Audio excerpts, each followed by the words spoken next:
네, 오늘의 전국을 핵심 키워드로 짚어보겠습니다. 오늘은 김병민 국민의힘 최고위원 그리고 최진봉 성공회대 교수 두 분 모셨습니다. 어서 오세요.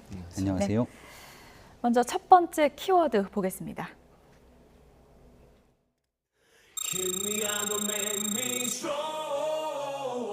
정부를 담당해 보니까 우리가 지난 대선 때 힘을 합쳐서 국정 운영권을 가져오지 않았더라면 이 나라가 어떻게 됐겠나 하는 정말 아찔한 생각이 많이 듭니다. 지금 국회에서 여소야대에다가 언론도 지금 뭐 전부 야당 지지 세력들이 잡고 있어서 그래서 24시간 우리 정부 욕만 합니다. 이번에 후쿠시마 거기에 대해서 나오는 거 보십시오.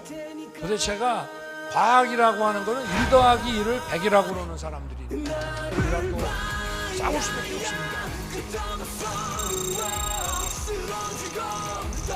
우리 정부는 전 정부가 푹 빠졌던 재정 만능주의를 단호하게 배격하고 건전 재정 기조로 확실하게 전환했습니다.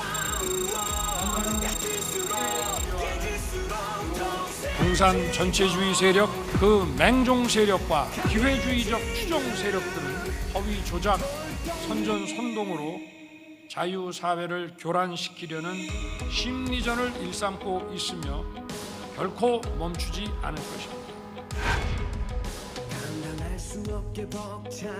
국민 통합을 도모하지는 못할 망정 끊임없이 국민들을 갈라치기 하고 갈등을 조장해서 그를 통해서 국익보다는 국민의 삶보다는 정치적 이익을 도모한다는 겁니다. 돈은 없는데 사장이 어디 벤츠 600하고 뭐 이런 고급 승용차 막 굴리고 이런 식으로 해가지고 안 망하는 기업이 없지 않습니다. 선거 때 표를 얻기 위해서 막 벌려놓은 건지 그야말로 나라가 정말 거덜이 나기 일보 직전에 전 정권이 나라를 거덜냈다고 그러는데 본인이 거덜내고 있는 것을 착각하고 있지 않나 그런 생각이 좀 들고 윤석열 대통령이 딴 나라에 살고 계신가 이런 생각을 했습니다.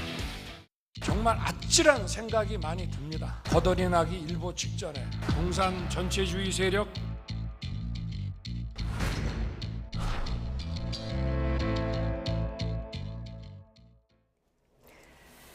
네, 윤석열 대통령의 그야말로 작심 발언입니다.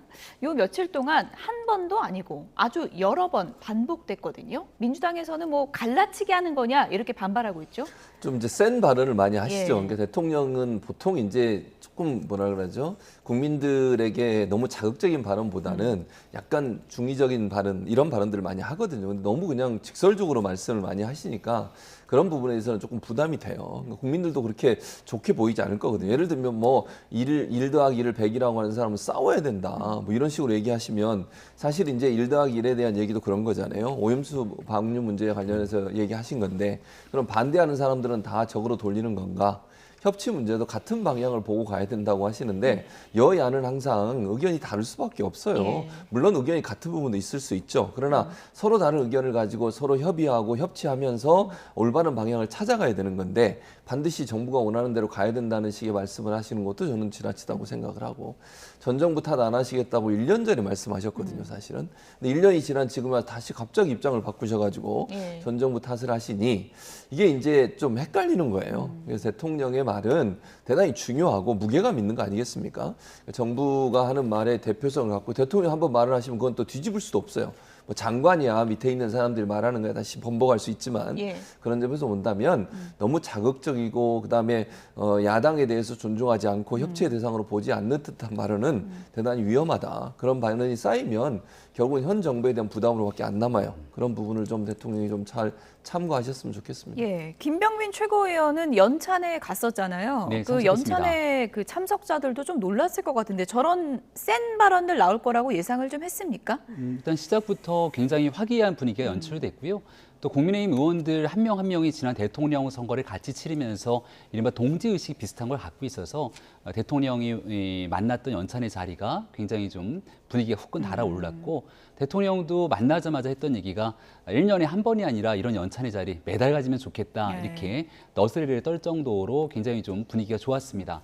그리고 이제 우리가 분명히 봐야 되는 건 정기국회를 앞두고 있는 정당의 행사였거든요. 여소야대 국면에서 이번 정기국회에 그동안 민주당이 해왔던 방식처럼 시종일관 국정감사 예산심의 등 정권이 추진하는 모든 일들의 사사건건 발목 잡는 일들이 이어질 거라는 게 거의 모든 사람들이 예측되고 예상되는 상황입니다. 이걸 이제 어떤 방식으로 타개하면 좋을 건지에 대한 고민들이 있을 텐데요. 대통령이 가지고 있는 방향성들에 대해서 얘기를 많이 하게 되는데 외교 안보에 대한 방향성 그리고 예산 심사를 해야 되니까 정부가 이 운영하고자 하는 재정 운용에 대한 방향성 그리고 언론에 관한 문제에서는 이제 가짜 뉴스에 대해 맞서 싸우겠다는 얘기들도 많이 하게 되는데 이런 모든 일들에 대한 정부가 가야 될 기조에 대한 설명들이 있었고 또 여기에 대해서 국민의힘에 있는 의원들도 박수치면서 적극 화답했던 자리였다고 생각합니다. 원래 윤 대통령이 정치적인 화법보다는 좀 윤석열 대통령만의 그 직설 화법으로도 좀 유명하긴 한데 이번에 이제 이런 작심 발언이 잇따라 나오다 보니까 총선 8개월 앞두고 또 정기국회 앞두고 좀 의도성이 있는 거 아니냐 이런 분석도 있더라고요. 그런 분석도 있다고 저는 예. 생각해요. 저도 동의하고요. 왜냐하면 사실 지금 이제 윤석열 대통령의 지지율이 이렇게 높지 않잖아요. 그리고 대선 이후에 이제 본인이 취임하신 이후에 30%에서 40%고 30% 박스권에 거의 갇혀 있는 상황이에요. 그러다 보면 결국 이제 총선에서 본인의 얼굴로 총선을 치르겠다고 본인도 말씀을 하셨고 또 국회의원들이 이제 총선에 나올 분들 입장에서도 그런 부분들을 기대를 많이 하실 텐데 이렇게 지지율이 낮게 되면 사실은 부담이 될 수밖에 없거든요. 그러면 결국 중도층을 좀 더 공고하게 묶는 게 필요하다고 보시죠. 중도층이 아니고 참 보수층을 공고하게 묶는 게 필요하다고 판단하신 것 같아요. 그러다 보니까 좀 더 선명한 발언을 하는 게 아닌가 하는 생각이 듭니다. 예. 그러니까 지금 현재 중도층으로 확장이 조금 쉽지 않을 거라는 판단을 하신 것 같고 명확하게 이념 문제나 아니면 뭐 공산주의, 민주주의, 전체주의 이런 얘기를 하는 걸 보면 보수 진영을 좀 더 공고하게 묶고 거기서 조금 더 확장을 해보려는 의도를 갖고 있지 않나. 결국은 이제 총선이랑 아주 몇 퍼센트 차이, 수도권 같은 게 1, 2% 차이로 결정이 나는 경우도 많거든요. 예. 그러다 보니까 조금 보수 진영까지도 돌아서는 것을 막으면서 보수층을 결집을 시켜서 총선에서 승리를 좀 해보려는 의도를 갖고 있다는 생각이 드는 건데 예. 저는 그건 조금 위험하다고 생각해요. 왜냐하면 사실은 캐스팅 보트를 쥐고 있는 것은 중도층이거든요. 예. 그러니까 중도층들을 얼마나 설득해내느냐가 총선의 승리를 이끌어낼 수 있는 견인차를 역할을 할 텐데 그런 부분에 있어서 상당히 부정적으로 보일 수 있거든요. 중도층 입장은 저렇게 대통령이 강하게 얘기하고 예산 정국에서 사실은 그 야당의 협조가 필요한 상황이잖아요. 그런 부분들을 좀 더 적극적으로 협치하는 모습을 예. 보여주면 국민들이 박수를 보낼 텐데 그런 부분이 아니어서 제가 볼 때는 본인이 원하시는 성과를 내기엔 좀 한계가 있지 않겠나 이런 생각이 듭니다. 이런 강한 어조의 여러 발언 중에서 윤석열 대통령이 가장 강조했던 것 중에 하나는 바로 이념입니다. 이 문제에 대해서 윤 대통령이 어떤 얘기를 했는지 저희가 좀 준비를 해봤는데요. 내용을 좀 준비해 주시죠. 네. 철진한 이념이 아니라 나라를 제대로 끌고 갈 수 있는 철학이 이념이다. 어느 방향으로 우리가 갈 건지 명확하게 설정하고 현재 좌표가 어디인지 분명하게 인식을 해야 제대로 갈 수 있다. 이렇게 얘기를 했는데요. 저희가 녹취도 좀 준비를 했는데요. 녹취를 좀 들어보도록 하겠습니다.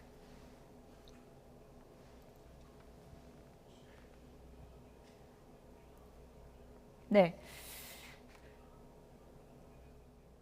네, 녹취 들어보겠습니다. 국가의 어떤 그 정치적 지향점과 국가가 지향해야 될 가치는 또 어떠냐. 제일 중요한 게 이념입니다.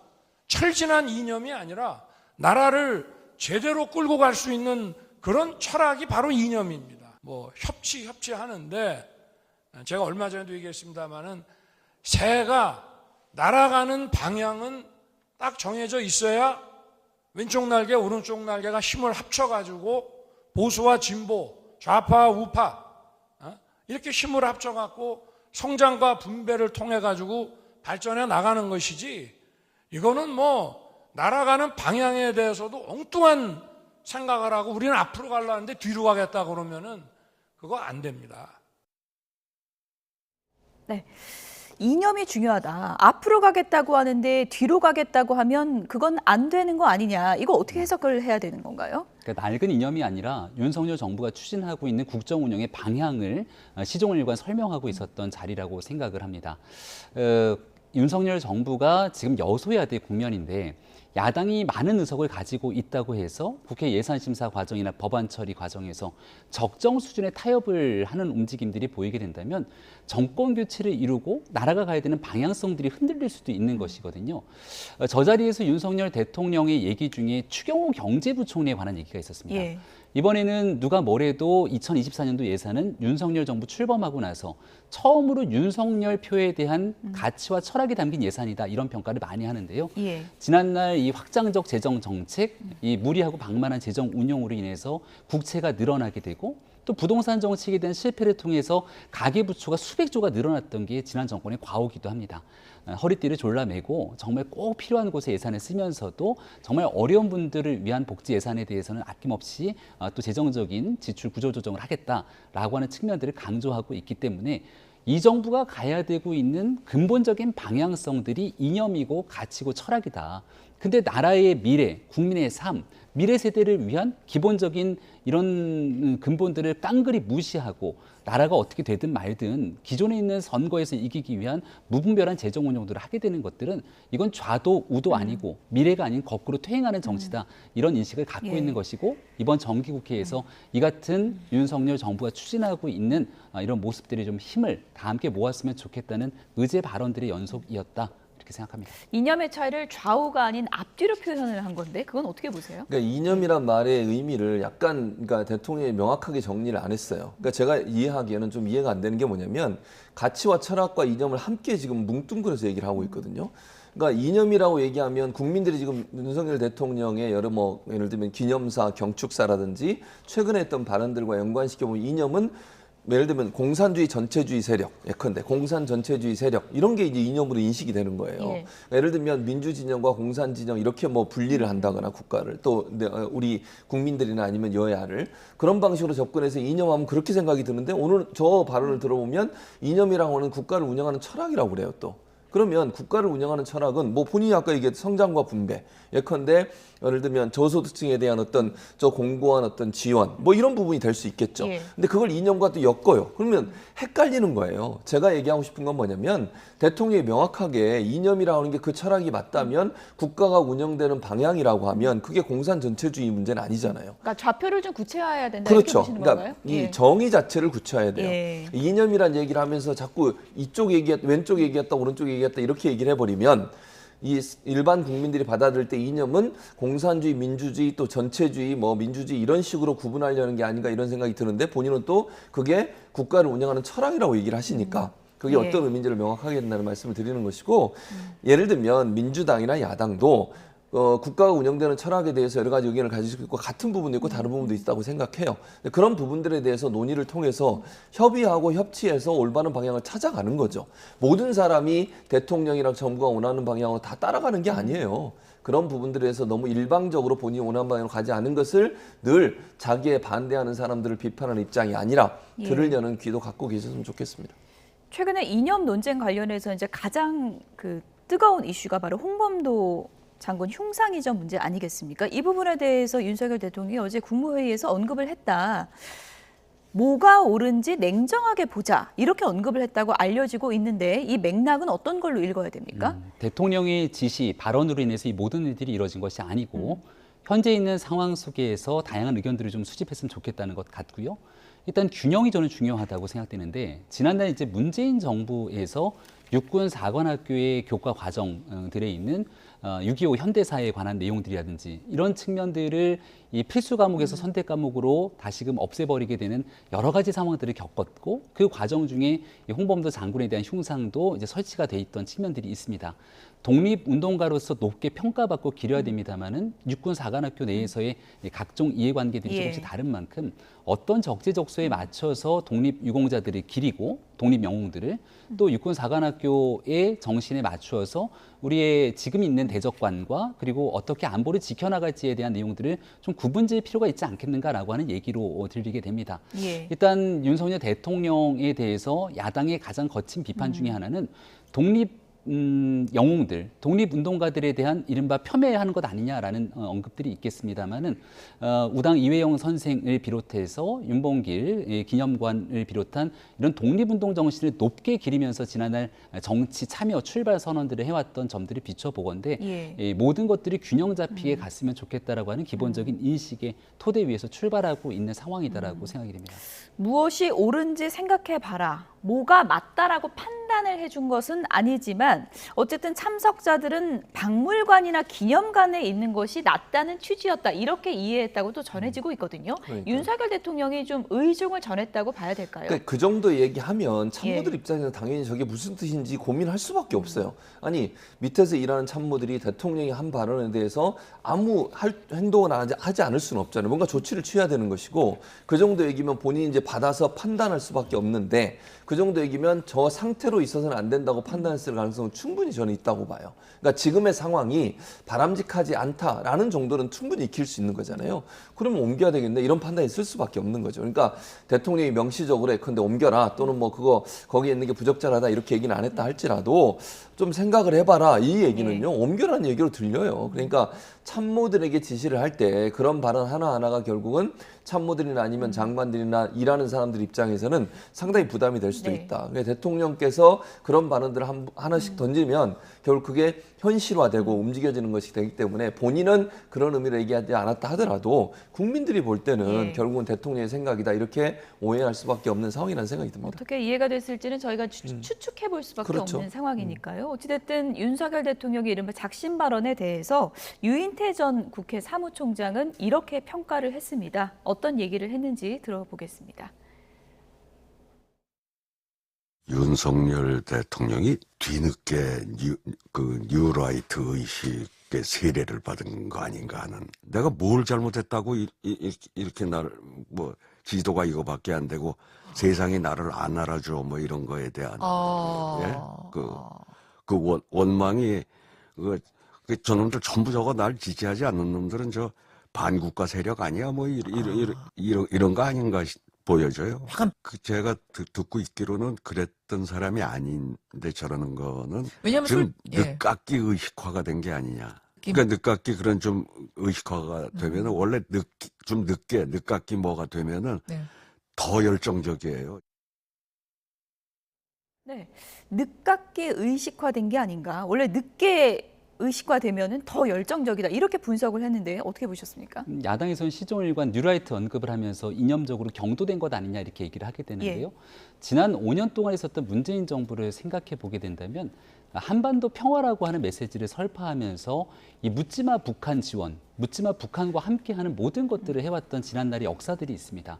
경제적인 측면에서 보더라도 포퓰리즘에 기반해서 확장적 재정 정책이라는 기조하에 국가의 재정 건전성을 완전히 뒤로 물리게 되는 상황들이 발생했었죠. 이걸 좀 바로잡기 위해서는 적정하게 타협하고 또 좋은 말로 이야기하면서 만들어가는 과정보다 이걸 한번 제대로 나라가 가고자 하는 방향성에 대해서 조금 더 강조점들이 나올 수밖에 없다. 이렇게 아마 윤석열 대통령과 정부는 판단하고 있는 것이 아닌가 싶습니다. 예. 어느 정도 균형점을 찾아서 제대로 된 방향성들을 찾아가기 시작한다면 아마 지금 강도 높은 목소리들도 조금은 중도적인 상태로서 어느 정도 조정의 과정들이 거치게 될 텐데 현재는 너무 무리하게 나갔던 일들을 바로잡는 과정에 있는 상황이다라는 점들을 좀 강조하고 싶습니다. 예. 최근에 이제 강경 발언 이어온 윤석열 대통령이 어제 이제 국무회의에서 국무위원들에게 이런 당부도 했다 그래요.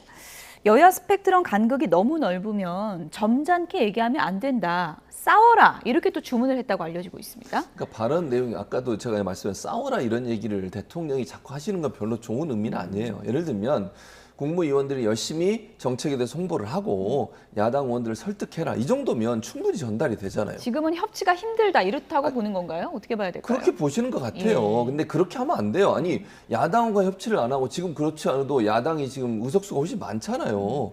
그런 상황에서 야당과 협치를 하고 야당의 도움이 없이 어떻게 국정 운영을 합니까? 그런 식으로 하면 안 된다고 저는 보거든요. 그거는 본인이 좋든 싫든 현재 국회 구성으로 보면 야당이 훨씬 의석이 많고 야당의 도움이 없이는 국정 운영에 상당히 많은 부담이 될 수밖에 없어요.